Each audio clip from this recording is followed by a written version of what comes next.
ಇನ್ನು ಆಹಾರ ಸುರಕ್ಷತಾ ಅಧಿಕಾರಿಗಳಿಂದ ದಿಟ್ಟ ಹೆಜ್ಜೆಯನ್ನ ಇಡಲಾಗ್ತಾ ಇದೆ. ರಾಜ್ಯದಲ್ಲಿ 1 ವರ್ಷಗಳ ಕಾಲ ಕೃತಕ ಪನ್ನೀರ್ ಬ್ಯಾನ್ ಅನ್ನ ಮಾಡೋದಕ್ಕೆ ಮುಂದಾಗ್ತಾ ಇರುವಂತದ್ದು. ಹೋಟೆಲ್ಗಳು, ರೆಸ್ಟೋರೆಂಟ್ಗಳಲ್ಲಿ ಈಗ ಆಲ್ರೆಡಿ ಪನ್ನೀರ್ ಬಳಕೆಯನ್ನ ಮಾಡಲಾಗ್ತಾ ಇದೆ. ಹಾಗಾಗಿ ಆ ಪನ್ನೀರನ್ನ ಬ್ಯಾನ್ ಮಾಡೋದಕ್ಕೆ ದಿಟ್ಟ ಹೆಜ್ಜೆಯನ್ನ ಇಡಲಾಗಿದೆ. ಆಹಾರ ಸುರಕ್ಷತಾ ಅಧಿಕಾರಿಗಳು ಈ ಒಂದು ದಿಟ್ಟ ಹೆಜ್ಜೆಯನ್ನ ಇಟ್ಟಿರುವಂತದ್ದು.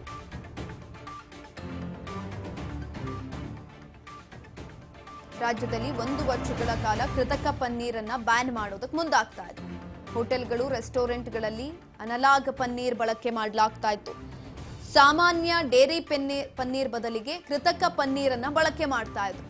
ಆಹಾರ ಸುರಕ್ಷತೆ ಹಾಗೂ ಗುಣಮಟ್ಟ ಇಲಾಖೆಯಿಂದ ಪನ್ನೀರ್ಗೆ ಬ್ಯಾನ್ ಅನ್ನ ಮಾಡೋದಕ್ಕೆ ಮುಂದಾಗ್ತಾ ಇರುವಂತದ್ದು. ರಾಜ್ಯದಲ್ಲಿ ಕೃತಕ ಪನ್ನೀರ್ ಸಂಗ್ರಹ, ಸರಬರಾಜು, ಮಾರಾಟ ನಿಷೇಧ, ಅನಲಾಗ್ ಪನ್ನೀರ್ ಮಾರಾಟವನ್ನ ಮಾಡಲಾಗ್ತಾ ಇತ್ತು.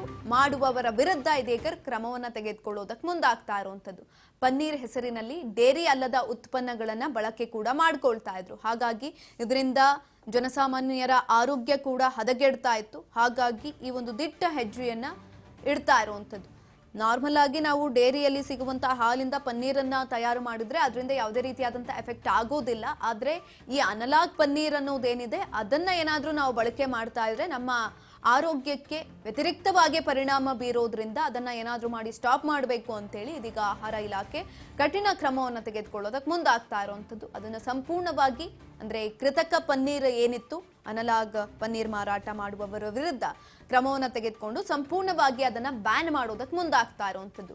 ಏನಿದು ಕೃತಕ ಪನ್ನೀರ್, ಹಾಗಾದ್ರೆ ಅನಲಾಗ್ ಪನ್ನೀರ್ ಅಂತ ಅಂದ್ರೆ ಏನು ಅನ್ನುವಂಥ ಪ್ರಶ್ನೆ ಸಾಮಾನ್ಯವಾಗಿ ಜನಸಾಮಾನ್ಯರಲ್ಲಿ ಮೂಡುತ್ತೆ. ಯಾಕಂತ ಅಂದ್ರೆ ಎಲ್ಲರೂ ಕೂಡ ಅಂದ್ಕೊಂಡಿರ್ತಾರೆ ಪನ್ನೀರ್ ಅಂತ ಅಂದ್ರೆ ಅದು ಡೇರಿ ಉತ್ಪನ್ನಗಳಿಂದ ಮಾಡಿರುವಂಥದ್ದು, ಜೊತೆಯಲ್ಲಿ ಅದು ತುಂಬಾ ಹೆಲ್ತ್ಫುಲ್, ಜೊತೆಯಲ್ಲಿ ಹೆಚ್ಚಿನದಾಗಿ ಎನರ್ಜಿ ಬರುವಂಥದ್ದು ಅನ್ನುವ ನಿಟ್ಟಿನಲ್ಲಿ ಎಲ್ಲರೂ ಕೂಡ ಸೇವಿಸ್ತಾ ಇರ್ತಾರೆ. ಆದ್ರೆ ಅನಲಾಗ್ ಪನ್ನೀರ್ ಸಾಮಾನ್ಯ ಪನ್ನೀರ್ನಂತೆ ಕಾಣುವಂತಹ ಪದಾರ್ಥ ಅಷ್ಟೇ.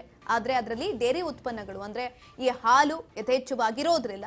ಒರಿಜಿನಲ್ ಪನ್ನೀರ್ಗೆ ಪರ್ಯಾಯವಾಗಿರುವಂತಹ ಪನ್ನೀರ್ ಅಷ್ಟೇ ಅದು. ಅನಲಾಗ್ ಪನ್ನೀರನ್ನ ತಯಾರಿಸೋದಕ್ಕೆ ಹಾಲು ಬದಲಿಗೆ ವೆಜಿಟೇಬಲ್ ಫ್ಯಾಟ್ ಪಾಮ್ ಆಯಿಲ್ ಅನ್ನ ಕೂಡ ಬಳಕೆ ಮಾಡ್ತಾರೆ. ಸ್ಟಾರ್ಚ್ ಮತ್ತು ಎಮಿಲ್ಸಿಫೈಯರ್ಗಳ ಬಳಕೆಯನ್ನ ಕೂಡ ಮಾಡಲಾಗುತ್ತೆ. ಇದರ ಉತ್ಪಾದನಾ ವೆಚ್ಚ ಅತ್ಯಂತ ಕಡಿಮೆಯಾಗಿರುತ್ತದೆ. ಅಸಲಿ ಪನ್ನೀರ್ ಕೇವಲ ಹಾಲಿನಿಂದ ತಯಾರಾಗುವುದರಿಂದ ಅಸಲಿ ಪನ್ನೀರ್ನಲ್ಲಿ ನೈಸರ್ಗಿಕ ಹಾಲಿನ ಕೊಬ್ಬು ಇರುತ್ತೆ.